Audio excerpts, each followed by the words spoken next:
Hello students, break over होता है। मैंने इससे पहले आपको डिविडेंड और एसए 400 की सीरीज़ करवाई थी। अब हम करने जा रहे हैं chapter CFS, consolidated financial statements. तो इस पे केस बेस्ड सिनेरियो भी आ सकता है और अगेन हमारा सब्जेक्टिव में भी कवर हो सकता है। इसके इंडिविजुअल एमसीक्यूज भी हैं। तो कंसोलिडेटेड फाइनेंशियल स्टेटमेंट्स हमारा कितने पार्ट में डिवाइड है? चैप्टर 4 पार्ट्स में। सबसे पहले मोस्ट इंपॉर्टेंट, अपने ऑडिट में हर चैप्टर में केस स्टडी पार्ट ज़रूर होता है। केस स्टडी पार्ट का मतलब क्या है? Exclusion part. मतलब कि उस चैप्टर में केस स्टडीज आने के चांसेस उस टॉपिक से रहते हैं। मतलब I said straight away question नहीं पूछेगा आपसे। और बाकी जो 3 पार्ट हमारे रहते हैं वो प्योर थ्योरी के रहते हैं, तो वो हमें एज इट इज़ याद भी करने हैं। और हमें ये भी ध्यान रखना है कि क्वेश्चन क्या पूछा गया और उसका आंसर क्या है, ताकि हम आंसर गलत ना करके आए पेपर में। तो चलते हैं सीएफएस चैप्टर में। धीरे धीरे आपको समझ आ जाएगा कि हम ऑडिट के चैप्टर कैसे करने वाले हैं। तो सीएफएस बनाती कौन सी कंपनी है? कंसोलिडेटेड फाइनेंशियल स्टेटमेंट्स किस कंपनी को बनाने कंपलसरी है? जिसकी एक या एक से ज़्यादा सब्सिडरी, एसोसिएट, जॉइंट वेंचर रहती है, वो कंपनी सीएफएस प्रिपेयर करती है एज पर शेड्यूल 3। और साइलेंट फीचर्स एओसी 1 में, मतलब कि एओसी 1 फॉर्म में फाइल होते हैं। तो हमारे सीएफएस प्रिपेयर होते हैं एज पर शेड्यूल 3 रिक्वायरमेंट। अब सीएफएस की एक्सक्लूजन्स गिवन है। एक्सक्लूजन्स जो सीएफएस की गिवन है ना, वो 3 जगह गिवन है। एक तो सेक्शन के अंदर, दूसरा एएस के अंदर और तीसरा इंडेस के अंदर। मतलब हमारे सिलेबस में 3 लगते हैं, एएस, इंडेस और सेक्शन। और ये अलग अलग एक्सक्लूजन बताते हैं। एक्सक्लूजन का मतलब क्या है? इन कंपनीज को सीएफएस प्रिपेयर करने की जरूरत नहीं है, चाहे इनकी सब्सिडरी, एसोसिएट, जॉइंट वेंचर है तब भी। तो कौन सी एक्सक्लूजन है? सबसे पहले हम सेक्शन की पढ़ते हैं। सेक्शन क्या बोलता है? अगर होली ऑन सब्सिडरी और partially owned subsidiary of another company, उनके सारे के सारे मेंबर रिटर्न में दे दें कि वी डोंट हैव ऑब्जेक्शन, कि कंपनी फाइल ना करे सीएफएस, इसको लेके हमें कोई ऑब्जेक्शन नहीं है, और कंपनी ये रिटर्न प्रूफ होल्ड करती हो, तो कंपनी सीएफएस बनाने से बच सकती है। सेकेंड वन, कंपनी की सिक्योरिटी ना तो लिस्टेड हो, ना ही in the process of listing हो इन इंडिया और outside India. And the third one, ultimate और इंटरमीडिएरी होल्डिंग कंपनी फाइल कर दे सीएफएस विद आरओसी। तो हमारे 3 एक्सक्लूजन्स हैं 129(3) सेक्शन की। क्या बोलता है? एक तो होली ऑन सब्सिडरी या पार्शली ऑन सब्सिडरी के all members no objection certificate दे दे हमें, और ये रिटर्न में दे दे कि हमें कोई ऑब्जेक्शन नहीं अगर कंपनी सीएफएस नहीं बनाती है। तो कंपनी ना तो लिस्टेड है, ना ही लिस्टिंग की प्रोसेस में है इन इंडिया और आउटसाइड इंडिया, और कंपनी की जो अल्टीमेट होल्डिंग है या इंटरमीडिएरी कोई होल्डिंग है तो वो फाइल कर दे सीएफएस। अल्टीमेट होल्डिंग मतलब जैसे ए, बी, सी, डी, ई। तो ए की, बी की होल्डिंग ए, सी की बी, तो इस तरह से अल्टीमेट ए या फिर इंटरमीडिएरी, इनमें से कोई फाइल कर दे सीएफएस, तो कंपनी, बाकी कंपनी सीएफएस बनाने से बच सकती हैं। तो 3 हुए हमारे सेक्शन 129(3) में। AS21 क्या बोलता है कि या तो हमने टेम्परेरी पर्पज से होल्ड कर रखे हैं कि शेयर्स कंपनी के, मतलब हम नियर बाय फ्यूचर में सोल्ड आउट कर देंगे, हमारी ट्रेड इन्वेस्टमेंट में दिख रही है सब्सिडरी की इन्वेस्टमेंट, या फिर लॉन्ग टर्म रिस्ट्रिक्शन में खरीदे गए हैं शेयर्स, मतलब कि हमने जो शेयर्स खरीदे हैं ना वो लॉक इन पीरियड के साथ मिले हैं। कहने का मतलब ये है कि हमारी इंटेंशन नहीं है दोनों ही केसेस में उसको सब्सिडरी बनाए रखने की, हम उसे बेचना चाहते हैं, तो इसीलिए हम उसके सीएफएस प्रिपेयर नहीं करेंगे। और इंडियस 110(a) की बोलता है अगर वो इन्वेस्टमेंट एंटिटी है, मतलब उसका काम ही अगर इन्वेस्टमेंट करना है, तो वो कितने सीएफएस बना लेगी, तो इस वजह से उसको सीएफएस से एक्सक्लूड किया गया है। तो ये थी हमारी एक्सक्लूजन सेक्शन 129(3) में, AS21 में, इंडेस 110 में। फिर इन्होंने एक और चीज़ ध्यान रखना, अगर एग्जाम में एएस और इंडेस की एक्सक्लूजन आ जाती है, एएस और इंडेस की एक्सक्लूजन आ जाती है एग्जाम में, तो हम ये लिखेंगे एज पर एएस और इंडेस तो एक्सक्लूड हो गए, पर लो हमेशा ओवरराइड करता है, तो सेक्शन 129 के अकॉर्डिंग, रिक्वायरमेंट के अकॉर्डिंग उसे सीएफएस बनाने पड़ेंगे, और फिर वो शेड्यूल 3 फॉलो करते हुए सीएफएस बनाएगी। ठीक है, तो एएस और इंडेस में अगर आप फॉल करते हो तो आप एएस और इंडेस के अकॉर्डिंग एक्सक्लूड हो, पर सेक्शन के अकॉर्डिंग आपको सीएफएस बनाने पड़ेंगे एज पर शेड्यूल 3। तो ये थी हमारी एक्सक्लूजन्स। अब चलते हैं, हमारी एडजस्टमेंट्स होती हैं 2 तरह की सीएफएस में, परमानेंट और कंसोलिडेटेड एडजस्टमेंट्स।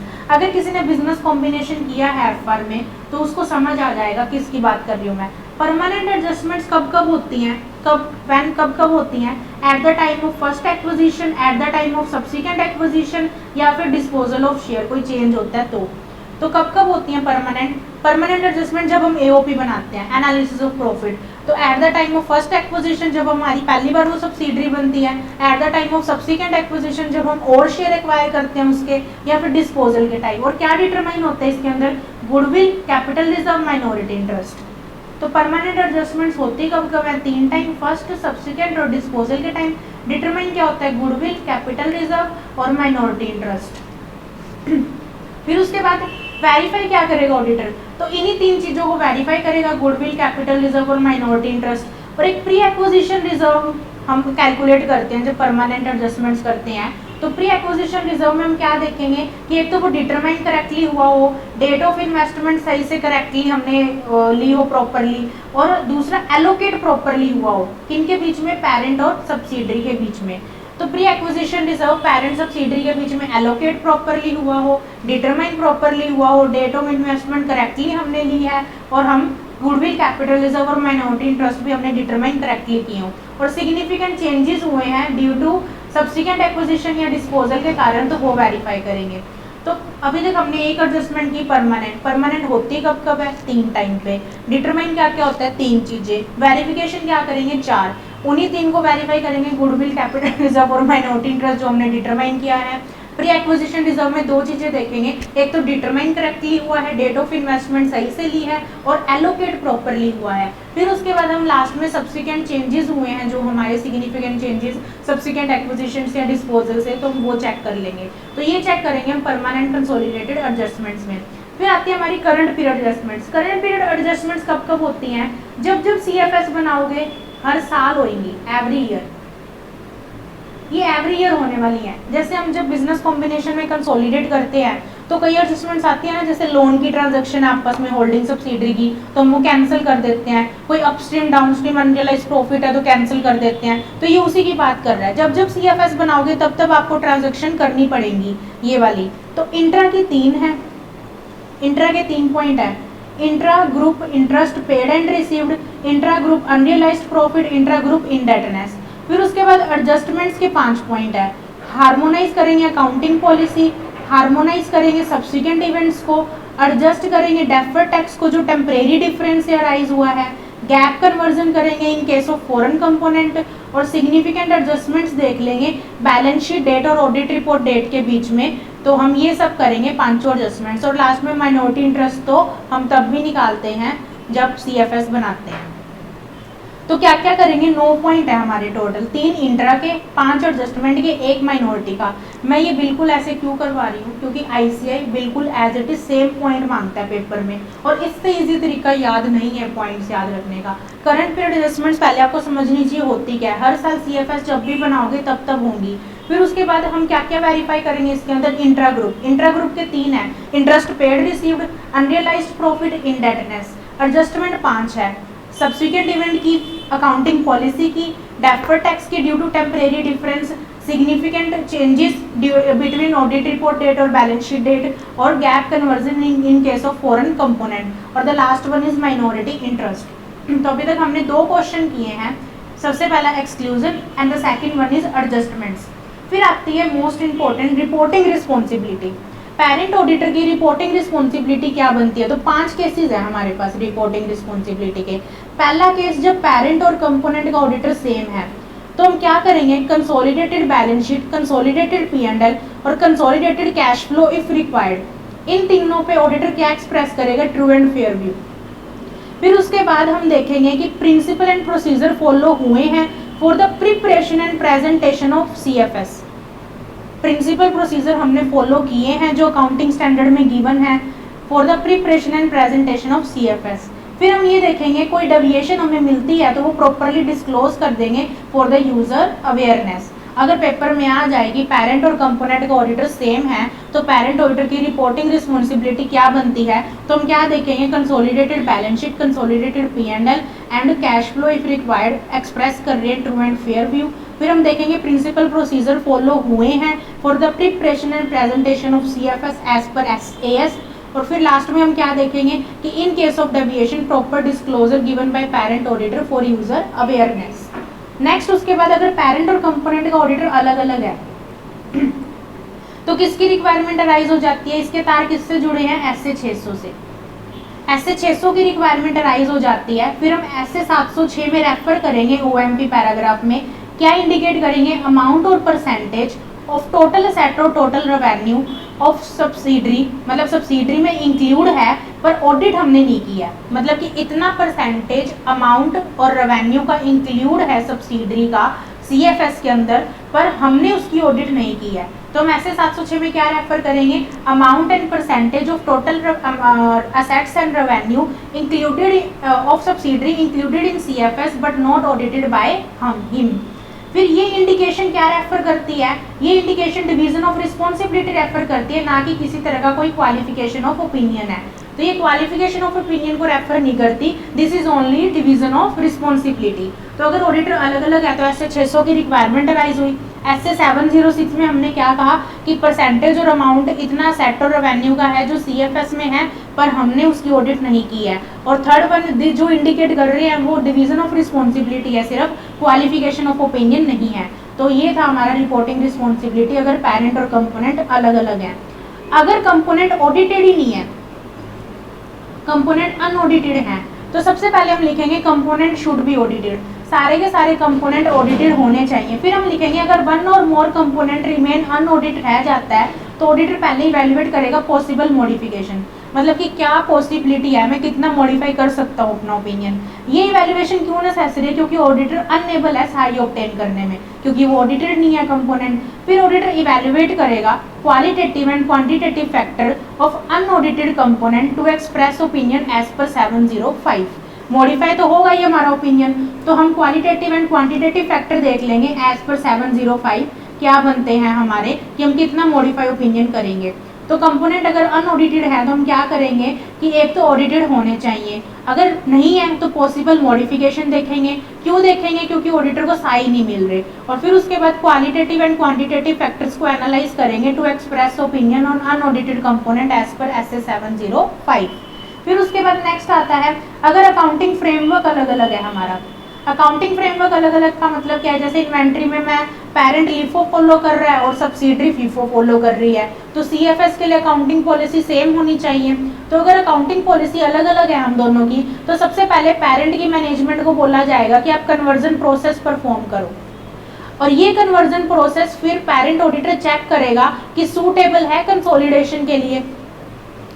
फिर हम एक ऑल्टरनेटिव व्यू देंगे कि कंपोनेंट प्रिपेयर करे ग्रुप अकाउंटिंग पॉलिसी के अकॉर्डिंग नए एफएस और उनको लोकल कंपोनेंट ऑडिटर से ऑडिट करवा ले। और फिर उसके बाद ऐसे 600 की रिक्वायरमेंट आ जाती है कि पेरेंट ऑडिटर डिसाइड करेगा वेदर और not to rely and refer the report of component auditor. अगर अकाउंटिंग पॉलिसी अलग अलग है तो पहले पेरेंट की मैनेजमेंट जो है वो कन्वर्जन प्रोसेस परफॉर्म करेगी, फिर जो पेरेंट का ऑडिटर है वो चेक करेगा कि कन्वर्जन प्रोसेस सूटेबल है फॉर कंसोलिडेशन। फिर वो एक ऑल्टरनेटिव व्यू देगा कि नए एफएस बना लो as per group accounting policy और उनकी ऑडिट करवा लो। फिर उसके बाद हम क्या बोलेंगे कि फिर पेरेंट ऑडिटर की मर्जी है कि वो रिलाई रेफर करना चाहता है या नहीं चाहता report. And the last case अगर ऑडिटिंग फ्रेमवर्क अलग अलग है, ये ज़्यादातर फॉरेन कंपोनेंट के केस में होता है। ऑडिटिंग फ्रेमवर्क मतलब कहने का है कि इंडियन में ऐसे लगते हैं, वहाँ पे अलग से इंटरनेशनल स्टैंडर्ड्स ऑफ ऑडिटिंग लगते हैं। तो हम क्या करेंगे, हम कहेंगे कि उस एसे के अकॉर्डिंग ऑडिट रिपोर्ट दो जो एसे जनरली एक्सेप्टेड इन इंडिया है। सब्सिडरी के ऑडिटर को हम कहेंगे जनरली एक्सेप्टेड इन इंडिया के एसे के अकॉर्डिंग आप ऑडिट रिपोर्ट दो, और इंडियन ऑडिटिंग स्टैंडर्ड्स फ्रेमवर्क के अकॉर्डिंग होनी चाहिए। क्यों होनी चाहिए, to maintain consistency to rely and refer the report, मतलब कि हम कंसिस्टेंसी मेंटेन करने के लिए करवाते हैं कि आप इंडियन स्टैंडर्ड्स ऑडिटिंग फॉलो कीजिए। ठीक है, तो ये था हमारा फिफ्थ कि अगर ऑडिटिंग स्टैंडर्ड अलग अलग है। तो अब तक हमने क्या क्या किया, रिव्यू ले लेते हैं। सीएफएस स्टार्ट किया, सबसे पहले की एक्सक्लूजन 129 में थी, एएस 21 में थी, इंड एक्स 110 में थी। फिर हमने की एडजस्टमेंट परमानेंट और करंट, डन। फिर हमने की रिपोर्टिंग रिस्पॉन्सिबिलिटी जिसके 5 पार्ट थे। अगर कंपोनेंट पेरेंट सेम है, कंपोनेंट पेरेंट का ऑडिटर अलग अलग है, कंपोनेंट अनऑडिटेड है, अकाउंटिंग फ्रेमवर्क अलग अलग है, ऑडिटिंग फ्रेमवर्क अलग अलग है। हो गए। अब आता है लास्ट पार्ट हमारा मिसलेनियस पार्ट। इस पार्ट में 4 क्वेश्चन बनते हैं और ये पार्ट ना सबसे ज़्यादा पेपर में खतरनाक है, क्योंकि बच्चा इसी में मार खाता है। इसमें बच्चे क्वेश्चन समझ आते नहीं, आंसर रट लेता है, किसी और का क्वेश्चन, किसी और का आंसर किसी और में लिख आता है, फिर कहता है कि नंबर नहीं दिए। ये खतरनाक पार्ट है, तो ध्यान से सुनिएगा। इसमें 4 क्वेश्चन कौन कौन से हमारे। पहला है concept objective of auditor in audit of CFS. Objective मतलब ऑडिटर का पर्पस क्या है सीएफएस की ऑडिट करने का। सेटिस्फाई करना कि एफआरएफ के अकॉर्डिंग प्रिपेयर हुए हैं, ओपिनियन एक्सप्रेस करना है, ट्रू एंड फेयर व्यू, 143(1) की इंक्वायरी करना, 143(3) में अदर मैटर्स लिखना और वैलिडेट करना कि रिक्वायरमेंट कंप्लीट की है, एफआरएफ के अकॉर्डिंग प्रिपेयर हुए हैं, true and fair view present करना, 143(1) की इंक्वायरी, 143(3) के अदर मैटर्स और लास्ट में वैलिडेट करना रिक्वायरमेंट कि हमने एज पर एफआरएफ बनाए हैं। तो ये 5 पॉइंट हैं जो बताते हैं कि ये ऑब्जेक्टिव है सीएफएस की ऑडिट करवाने का। ठीक है, तो क्वेश्चन समझ आया। क्वेश्चन के अकॉर्डिंग आपको आंसर भी याद हो जाता है फिर जल्दी। रिस्पॉन्सिबिलिटी ऑफ पेरेंट कंपनी, ध्यान रखना कंपनी की पूछी है रिस्पॉन्सिबिलिटी। पेरेंट कंपनी की क्या रिस्पॉन्सिबिलिटी बनती है? आइडेंटिफाई करना सारे component, reportable segment, related party transaction, सारी इंफॉर्मेशन ऑब्टेन करना कंपोनेंट से, कंसोलिडेशन एडजस्टमेंट्स करना और गैप कन्वर्जन करना और अकाउंटिंग पॉलिसी हार्मोनाइज करना। तो मेनली क्या बनती है रिपोर्टिंग रिस्पॉन्सिबिलिटी पेरेंट कंपनी की? आइडेंटिफाई करना 3 चीजें, component, reportable segment, related party transaction, सारी इंफॉर्मेशन मांगना, कंसोलिडेटेड एडजस्टमेंट्स करना, गैप कन्वर्जन करना और अकाउंटिंग पॉलिसी हार्मोनाइज करना। नेक्स्ट 2 क्वेश्चन ऑडिटर पे आते हैं। ऑडिटर प्लानिंग कैसे करेगा ऑडिट ऑफ सीएफएस की? तो हम 2 चीजें अंडरस्टैंड करेंगे, 2 चीजें डिटरमाइन करेंगे। अंडरस्टैंड क्या करेंगे? ग्रुप स्ट्रक्चर और group IT controls, group structure और group IT controls for the process of consolidation.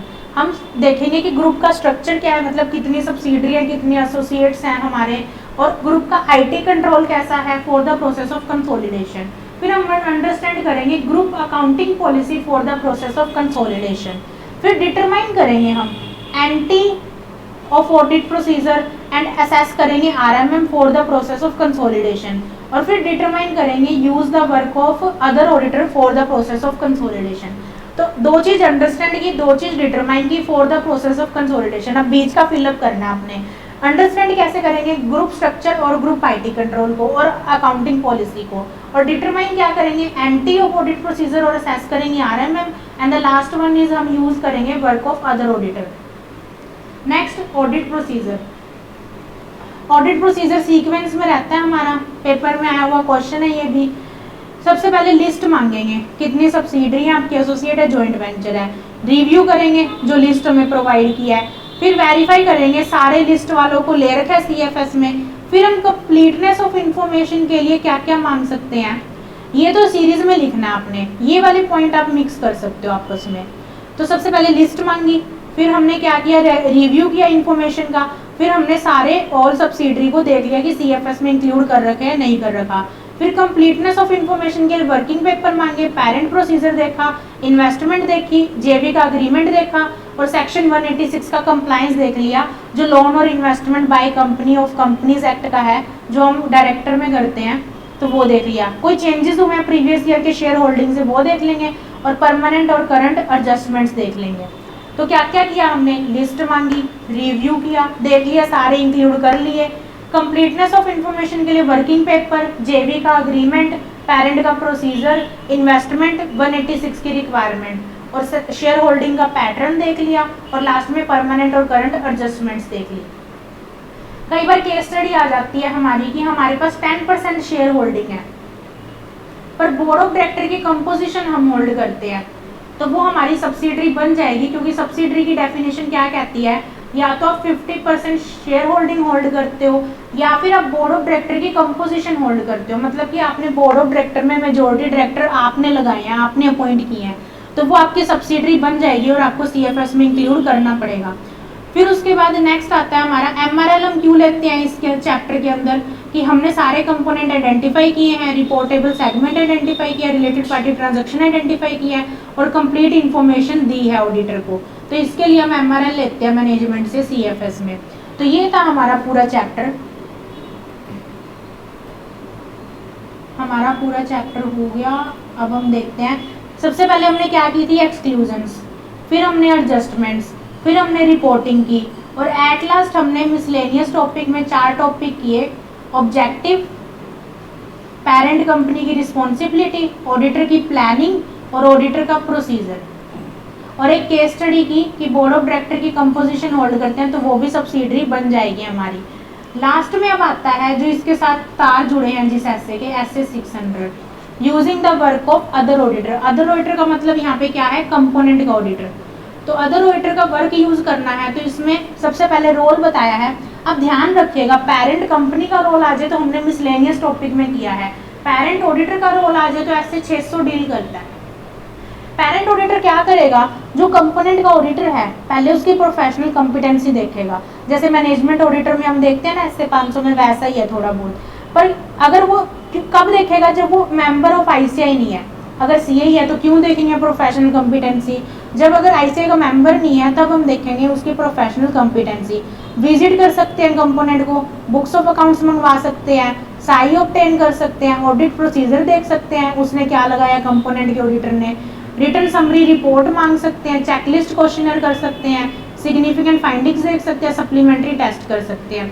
तो हमारा काम क्या है, उसकी प्रोफेशनल कॉम्पिटेंसी चेक करना, अगर वो इंस्टीट्यूट का मेंबर नहीं है तो। फिर उसके बाद हम साई मांग सकते हैं, विजिट कर सकते हैं, बुक्स ऑफ अकाउंट्स मांग सकते हैं, सिग्निफिकेंट फाइंडिंग्स मांग सकते हैं उससे, समरी रिटर्न समरी रिपोर्ट मांगेंगे, क्वेश्चनर, चेकलिस्ट, और लास्ट में सप्लीमेंट्री टेस्ट भी ले सकते हैं। सब्सिडरी का क्या रोल है हमारा, सब्सिडरी के ऑडिटर का, तो सिग्निफिकेंट फाइंडिंग्स प्रोवाइड करना, टाइम टेबल फॉलो करना, स्टैट्यूटरी रिक्वायरमेंट के अकॉर्डिंग काम करना, और क्वेश्चनर का रिस्पॉन्ड करना। मतलब जो काम हम ऊपर कर रहे हैं वही काम नीचे करना, significant findings, time table, statutory requirement और डिटेल्ड क्वेश्चनर का रिस्पॉन्ड करना। फिर प्रिंसिपल ऑडिटर क्या करेगा, डॉक्यूमेंट्स प्रिपेयर करेगा। डॉक्यूमेंट्स मतलब वर्किंग पेपर, कि नेम ऑफ अदर ऑडिटर क्या है, उसने कंक्लूजन कैसे ड्राफ्ट किया, अदर ऑडिटर ने कौन सा प्रोसीजर लगाया, उसने सीएफएस में क्या क्या फाइंड आउट किया, तो ये जर्नल है। रिपोर्टिंग हमने अभी की ना जो ऐसे 402 में, सेम है बिल्कुल।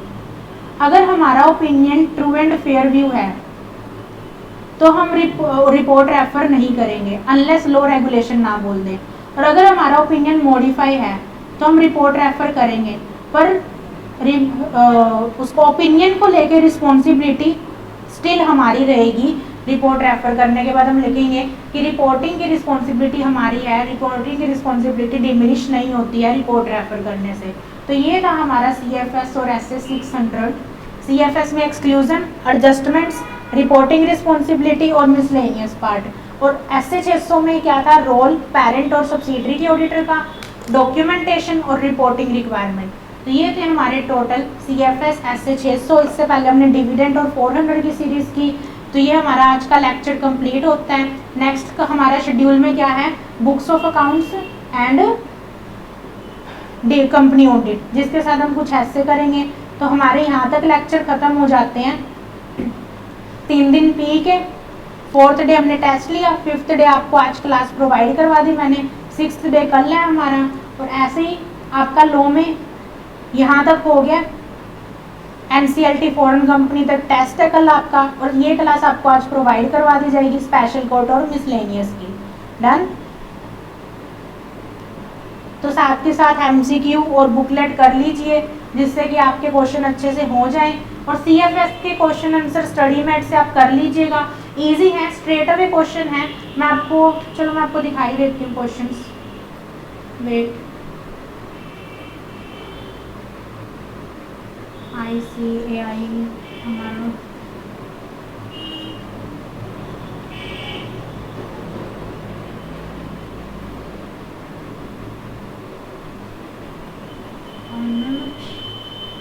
ऑडिटिंग, स्टडी मैट,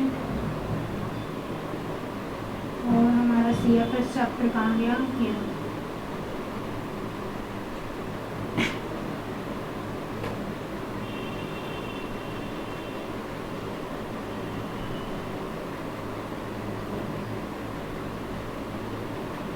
ओपन करते हैं हमारा सीएफएस चैप्टर।